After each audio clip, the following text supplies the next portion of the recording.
ne sais pas si pour tout le monde, bon, pour Solange, cette paix s'est révélée. Est-ce que vous avez tous senti qu'il y a un délitement des frontières, des contours? Est-ce qu'il y a, le corps n'existe plus. Oui, c'est ça. Le corps n'est plus... Pour toi, oui, tu vis ça. Oui. C'est que les yeux fermés. Moi, il n'y a plus de contours, il n'y a plus, à vrai dire, il n'y a rien. C'est plus difficile les yeux ouverts. Effectivement, dès qu'on ferme les yeux, les contours sont illusoires. On voit que c'est que des vibrations, il n'y a pas de mots pour expliquer. Sensations, vibrations, tout ça. Il n'y a plus les contours, c'est sûr. Et quand on ouvre les yeux, c'est plus difficile à... C'est plus difficile, oui. Sentir, quoi. Et c'est pour ça. Immédiatement, il y a des formes, tout ça. Et tout. C'est vrai. C'est vrai que c'est souvent plus difficile de réaliser, on va dire, la vacuité du corps, les yeux ouverts.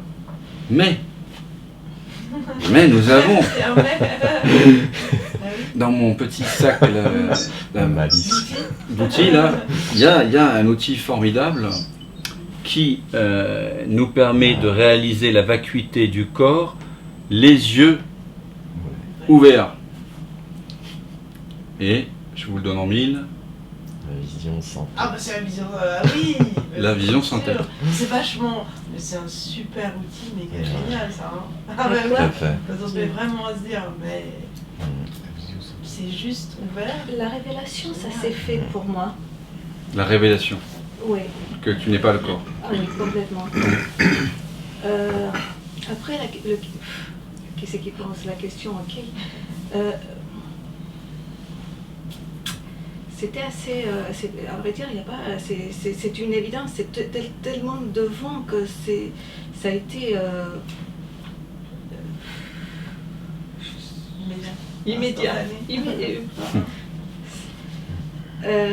Après, c'est revenu dans les questionnements en disant, est-ce qu'il n'y a pas un ego spirituel?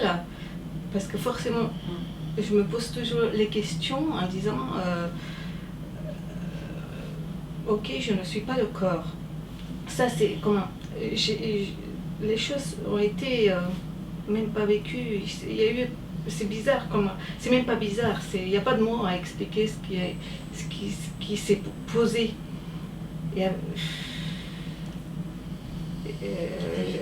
C'était une évidence et j'étais là sans être là. Et quand tu dis j'étais, c'est maintenant tu le vis?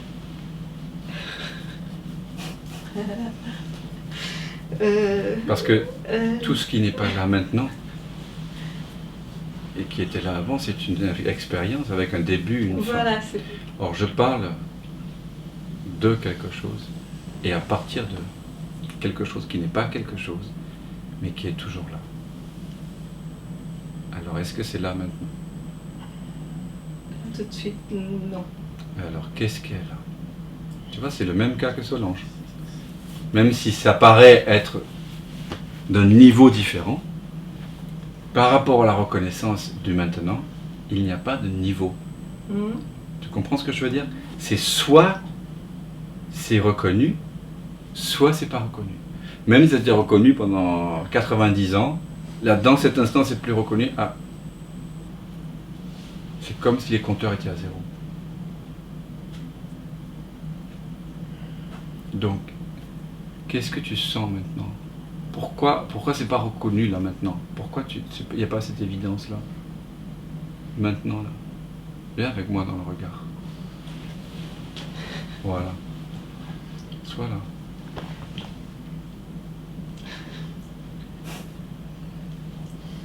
Ah. C'est là? C'est là ou c'est pas là? Si. Ok, voilà. C'est totalement... Ok. Juste, moi je suis là juste pour vérifier. Alors, ce que je partage avec vous, c'est soit le miroir de l'un, de ce que je vis, ou alors ce sont des pratiques. Voilà. Dans les deux cas,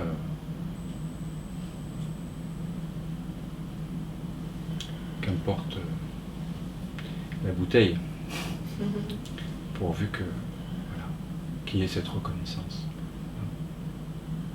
C'est évident là. D'accord. Voilà.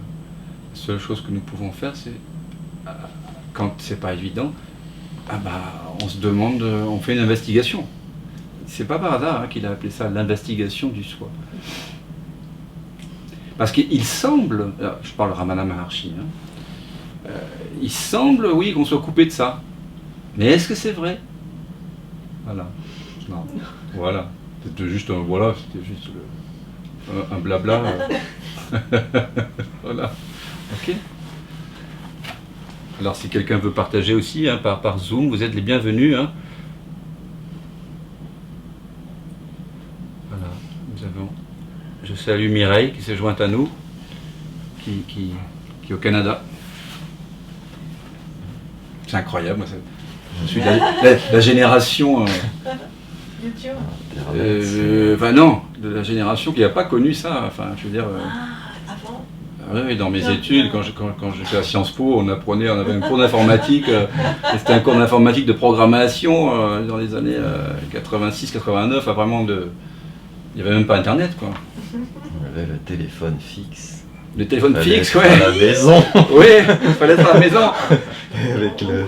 Pour aller, Souvent, je demandais à mes parents, mais comment vous faisiez dans les années 50-60 on s'envoyait une lettre, ou alors on venait en vélo, on était à Copenhague, pour dire comment vous faisiez pour prendre des rendez-vous, parce que certains n'avaient même pas le téléphone chez eux. Sinon, on se parlait pour dire tiens, rendez-vous demain. Et là, voilà, voilà. C'est incroyable. Moi, ça m'émerveille encore.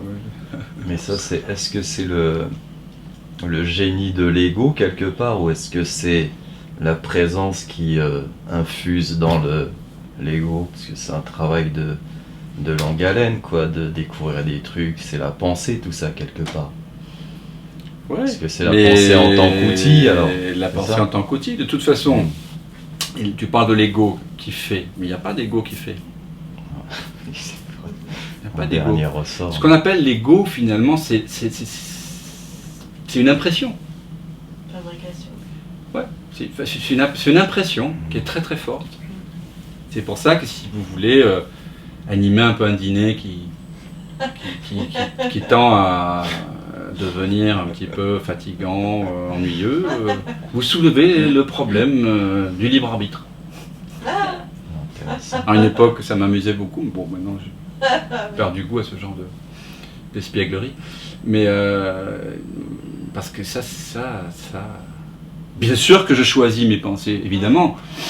Car il y a vraiment deux écoles. Et puis oui, mais enfin, après on demande à quelqu'un qui vient de dire, bien sûr, je dis, mais là, est-ce que dans l'instant tu penses tes pensées, c'est-à-dire est-ce que tu décides tes pensées avant de les penser, ou est-ce que tu en es le témoin? Et là, alors là, même celui qui tout à l'heure a dit, bien sûr, l'instant d'avant, bien sûr, je pense mes pensées, il va dire, non, je les observe. Alors, ok, on prend une petite respiration, là on laisse un petit peu raisonner l'énormité de ce qui vient de se dire, mais il ne s'en rend pas compte, bien sûr. Et on dit, oui, attends, juste 2 secondes, on lui dit, oui, mais donc, ce que tu viens de dire là,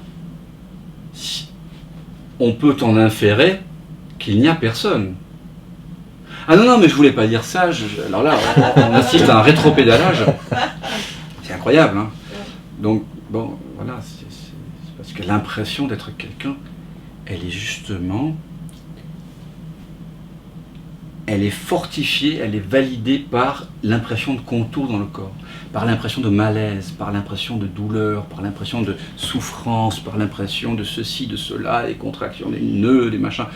Tout ça, évidemment, ça donne encore plus l'impression d'être quelqu'un. En plus, bien sûr, je l'ai appris à l'école, mes parents me l'ont dit, je le sais par ailleurs, parce que c'est comme ça.